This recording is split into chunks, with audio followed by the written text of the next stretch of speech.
Ako nga pala, Simon Motovlog.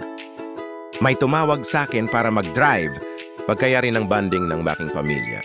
Kahapon at biglang may tumawag sa akin para mag-drive sa Bungabon, Nueva Ecija. Ang pupuntahan pala ay party ng mga mason, puro mayayaman at naging kakasiyahan sila. And nandito pa ang mayora ng Palayan City. Yung mga beki na nasa harap mga pulis pala mga yon. Ngunit nagpapasaya sila sa kanilang kapatiran bilang isang mason.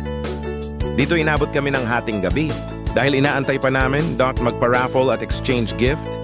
Ako naman nag-enjoy sa panonood sa kanila dahil nga mga beki ang nagpapatawa sa kanila. Dito nga malapit nang matapos ang Christmas party nila. Inabot kami ng uwi ng 11:30 p.m. Kaya medyo nag-antay pa ako para matapos ang party nila.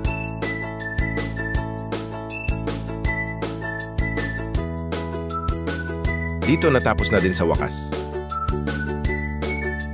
At pinaandar ko na ang sasakyan. Ayusin ko muna ang aking camera Insta360.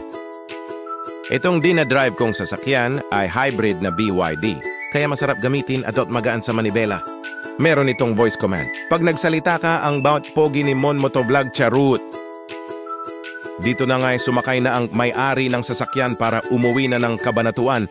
Hanggang dito na lang ang video ko. Salamat po sa panonood. Paki-like, follow ang aking Facebook page na Mon Motovlog. Maraming salamat po sa inyong lahat. Ride safe.